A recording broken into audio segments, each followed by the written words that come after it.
လုံးပဲမင်္ဂလာပါဗျာကျွန်တော်ကိုအန်ဒရူးပါကျွန်တော်အခု Microsoft Office နဲ့ပတ်သက်တဲ့ Microsoft Access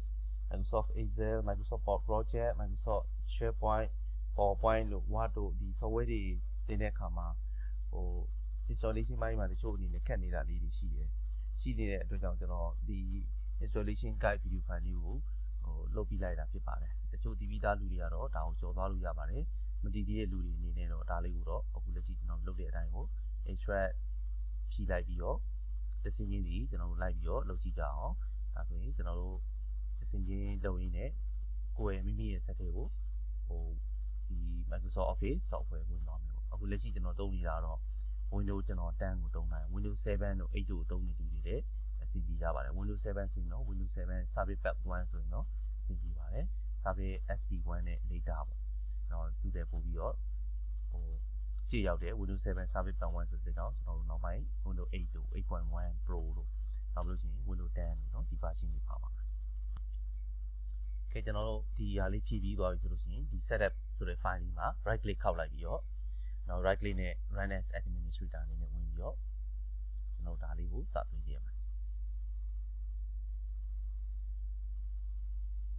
install now ကိုကျွန်တော်နှိပ်ပြီးမယ်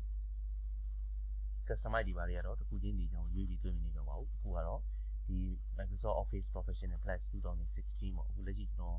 တင်ထားတဲ့ version ကတော့အခုလက်ရှိ2019 စက်တင်ဘာလအထိကိုသူ update ဖြစ်ပါတယ်တော့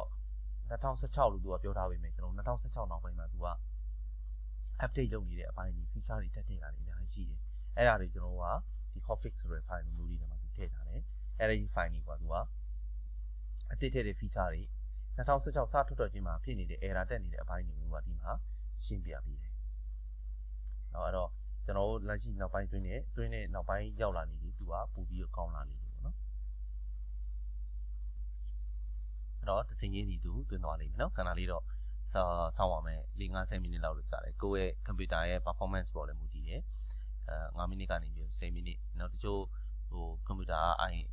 i3 တို့ i5 တို့မဟုတ်ဘဲနဲ့Celeron လိုဟာမျိုး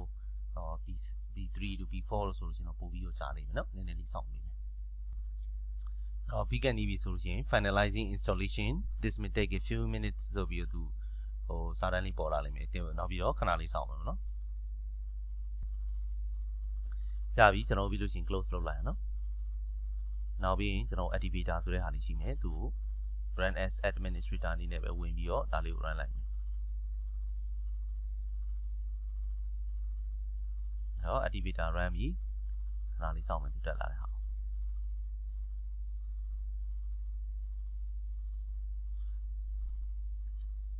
โอเคအဲ့တော့ activator run ပြီးသွားတဲ့အချိန်မှာကျွန်တော်တို့ဒီ ecology ထည့်ထားတဲ့နေရာတခုပေါ့ဆရာပါဆို Excel ပဲဖြစ်ဖြစ်တခုထည့်ကြည့်လိုက်ရင် run box ကိုကျွန်တော်ခေါ်လိုက်မယ်နော် Windows နဲ့ R key နဲ့တွဲနေလိုက်ပြီးတော့ run box ခေါ်လိုက်ပြီးသွားရင် Excel ဆိုပြီးတော့တခုဖွင့်ကြည့်လိုက်ဖွင့်ကြည့်လိုက်တဲ့အချိန်မှာအကယ်လို့ကျွန်တော်တို့က activation လုပ်ဖို့အတွက်လိုအပ်လို့ဆိုရင် activation require ဆိုပြီးတော့လိုအပ်ပါတယ်ပါညာဆိုပြီးတော့ဒီမှာစာတန်းလေးပေါ်လာလိမ့်မယ်အဲ့တော့ activation ကို double click နှိပ်ပြီးတော့ပြီးပြီဆိုတာ ਨੇ ဒါရပါပြီကိုအခုလက်ရှိသုံးမဲ့ဟာကို Microsoft Excel ပဲဖြစ်ဖြစ် Access ပဲဖြစ်ဖြစ်အခုလက်ရှိကျွန်တော်တို့ဒီမှာ Microsoft Access ပဲဖြစ်ဖြစ်ဒီ program တွေကိုကျွန်တော်စိတ်ရှိကောက် EC နဲ့ဒါကိုဖွင့်ပြီးတော့သုံးလို့ရပြီ activation လုပ်တဲ့တို့ဘာလို့သူဆက်ပြီးပြောမှာမဟုတ်ဘူးเนาะ